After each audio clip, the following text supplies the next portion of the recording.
तर देशामधील अनेक भागामध्ये तीव्र उष्णतेच्या लाटेमुळे लोक अक्षरशः हैराण झाले। त्यामुळे उष्माघाताचा धोका अधिकच वाढला। देशातील काही भागात तापमानाचा पारा अक्षरशः 47.6 अंश सेल्सिअस पर्यंत जाऊन पोहोचला। या पार्श्वभूमीवर पंतप्रधान नरेंद्र मोदी यांनी देशातील जनतेला विशेष खबरदारी घेण्याचं आवाहन देखील केलेलं आहे। पाहूयात या संदर्भातला आमचा स्पेशल रिपोर्ट।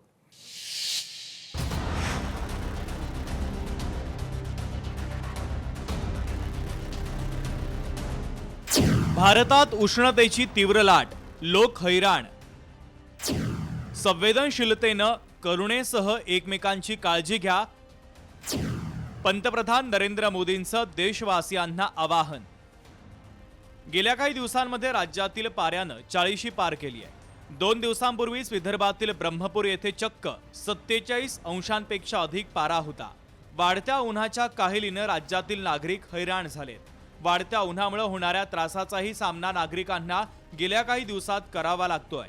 वाढत्या उन्हाचा चटका बसल्यानं नागरिकांना उष्माघातासंदर्भात अनेक आरोग्याच्या तक्रारींचा सामना करावा लागत असल्याचं निरीक्षण वैद्यकीय तज्ज्ञांनी नोंदवलंय।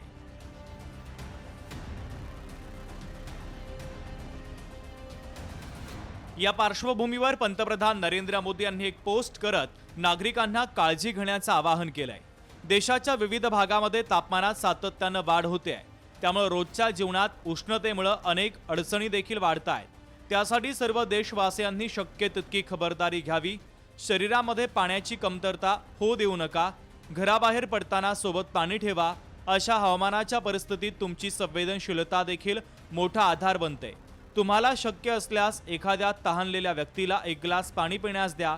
जे लोक त्यांच्या घरासमोर आणि दुकानाबाहेर मातीच्या माठात पाणी ठेवतात, जेणेकरून कोणीही त्यातील पाणी पिऊ शकेल, त्यांचंही मी कौतुक करतो, असं पंतप्रधान नरेंद्र मोदी यांनी एक्सवरील पोस्टमध्ये म्हटलंय।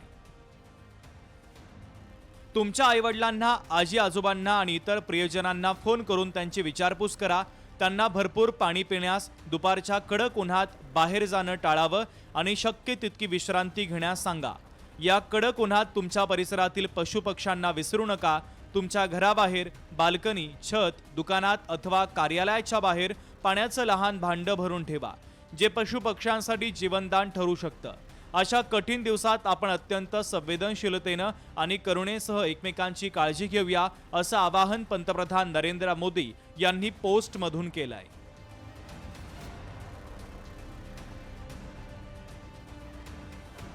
दिल्लीमध्ये 42 अंश सेल्सिअस, मुंबईत 34 अंश सेल्सिअस, पुण्यामध्ये 33 अंश सेल्सिअस, नागपूरमध्ये 45 अंश सेल्सिअस, अहमदाबादमध्ये 43 अंश सेल्सिअस, जयपूरमध्ये 44 अंश सेल्सिअस, कोलकातामध्ये 36 अंश सेल्सिअस, चेन्नईमध्ये 37 अंश सेल्सिअस, बंगळुरूमध्ये 31 अंश सेल्सिअस, हैदराबादेत 39 अंश सेल्सिअस। मुख्यतः देशातील मध्य आणि वायव्य भारताच्या मोठ्या भागांमध्ये तीव्र उष्णतेची लाट पसरली आहे। अशी परिस्थिती पुढील काही दिवस कायम राहण्याची शक्यता आहे। त्यामुळे उष्माघात आणि उष्णतेशी संबंधित इतर आजार उद्भवण्याचा धोका वाढला आहे। भारतीय हवामान विभागाने राजस्थान, गुजरात आणि मध्य प्रदेशातील काही भागांमध्ये उष्णतेच्या लाटेचा इशारा दिलाय, तर राजस्थानातील काही भागामध्ये उष्ण रात्रींचाही इशारा देण्यात आलाय। भारतामध्ये कडक उन्हाळा असणं हे काही नवीन नाहीये, मात्र आता उष्णतेचा पॅटर्न बदलतोय। उन्हाळा लवकर सुरू होतोय, जास्त काळ टिकतोय, नव्या भागात पसरतोय। रात्रीही थोडा थंडावा न मिळता उष्णतेची धग जाणवते आहे। पूर्वी राजस्थान, महाराष्ट्रातील विदर्भ किंवा बुंदेलखंड पुरत्या मर्यादित असलेल्या उष्णतेच्या लाटा आता वारंवार अधिक काळ टिकणाऱ्या आणि देशभरात पसरत चालल्याचं दिसतंय।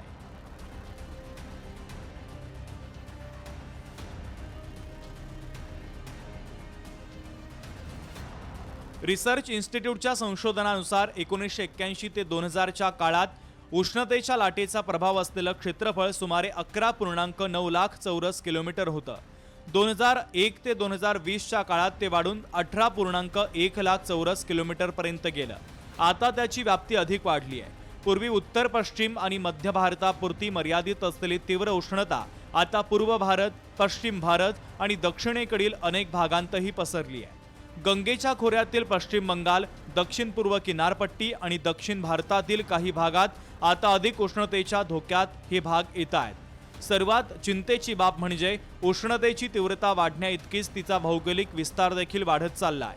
हा आपल्या सर्वांसाठी धोक्याचा इशारा असून आपण स्वतःची आणि आपल्या कुटुंबियांची सर्वाधिक काळजी घेणं अत्यावश्यक आहे. ब्युरो रिपोर्ट, लोकशाही मराठी, मुंबई.